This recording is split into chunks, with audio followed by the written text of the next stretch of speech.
A Chinese era name is the regnal year, reign period, or regnal title used when traditionally numbering years in an emperor's reign and naming certain Chinese rulers. Some emperors have several era names, one after another, where each beginning of a new era resets the numbering of the year back to year 1 or yuan. The numbering of the year increases on the first day of the Chinese calendar each year. The era name originated as a motto or slogan chosen by an emperor. Function. Emperor Wu of Han was conventionally regarded as the first emperor to declare an era name. However, he was only the first to use an era name in every year of his reign. His grandfather and father also employed era names, though not continuously. Han Wudi changed period titles every 5 years or so, going through a total of 11 reigning slogans during his reign from 140 BC to 87 BC. Each era name has a literary meaning. For instance, the first era name of Han Wudi was Jiayuan, literally meaning establishing the first.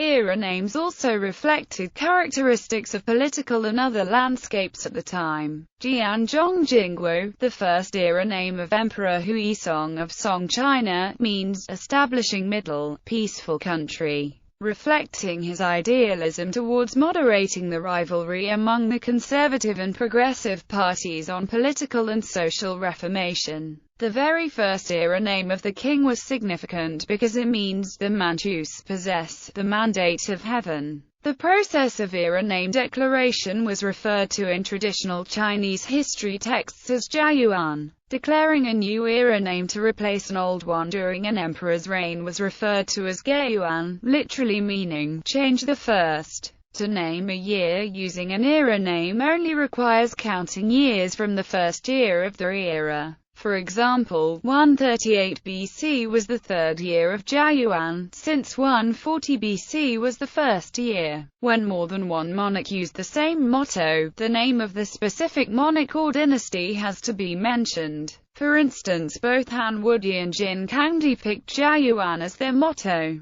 Thus 344 AD was the second year of Jiayuan of the Jin dynasty, whereas 139 BC was the second year of Jiayuan of the Han dynasty. In traditional literature, one can therefore find references like, the first month of the 13th year of Jiayuan. Almost all era names have exactly 2 characters. Notable exceptions are from the non-Han Chinese Western Xia dynasty. Of the 33 Western Xia era names, 7 have more than 3 characters. For example, Tiansula Shengoking, heaven-given ritualistic richness, nationally celebrated. Tianshula Fayanzuo, heaven-instructed rituals and laws, perpetually blessed. Before the Ming dynasty, an emperor often changed his era name as often as he liked. The numbering of the year still increases on the first day of the Chinese calendar each year, regardless of the month in which the era name change took place.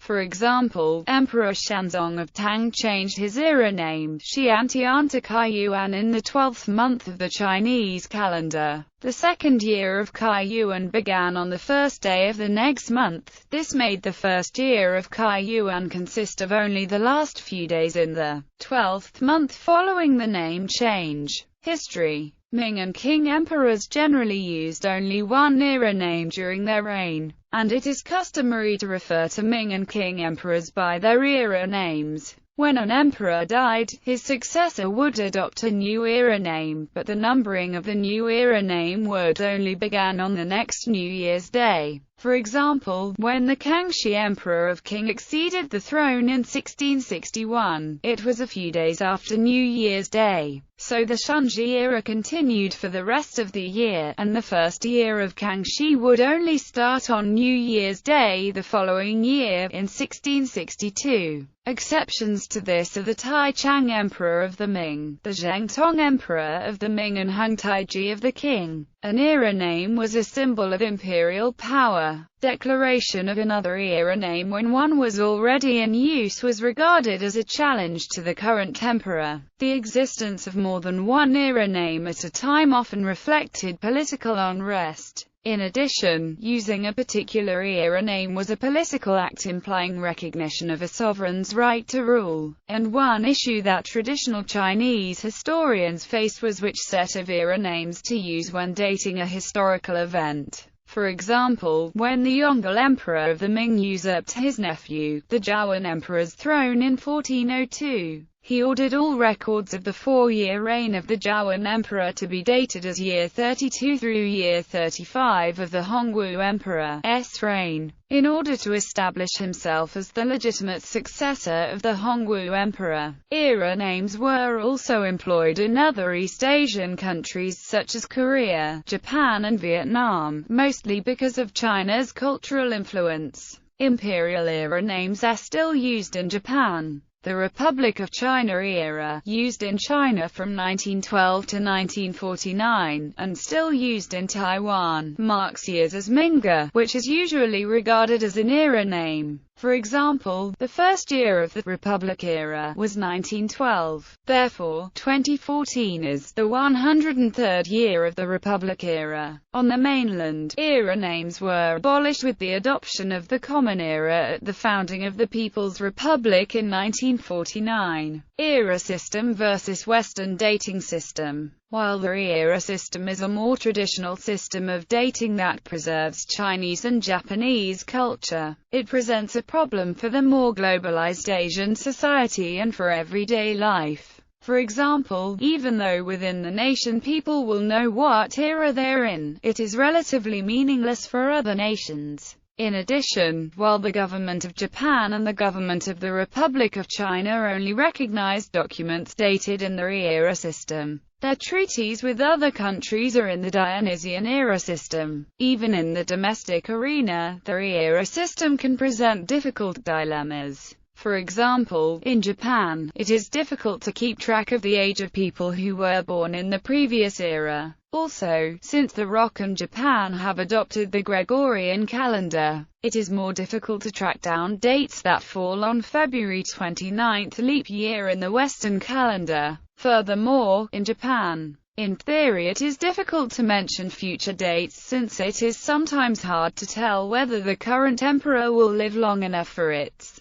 citizens to use that era name. However, in practice, documents like driver's licenses and 50-year leases use era dates without regard to this problem. On the other hand, others suggest that the AD system has too much Christian connotation behind it and it is a form of cultural imperialism when an essentially European system of dating is forced upon other civilizations with their own long-used and equally legitimate dating systems. However, with globalization, the AD system is becoming more acceptable in Japan and the ROC. Modern history researchers do not care about era names except for supporting other arguments, such as figuring out the biases and attitudes of a particular historian. However, era names are useful for dating events that were unique in Chinese history. Most Chinese dictionaries have a comprehensive list of era names, while booklets of more detailed and often searchable lists can be found in libraries.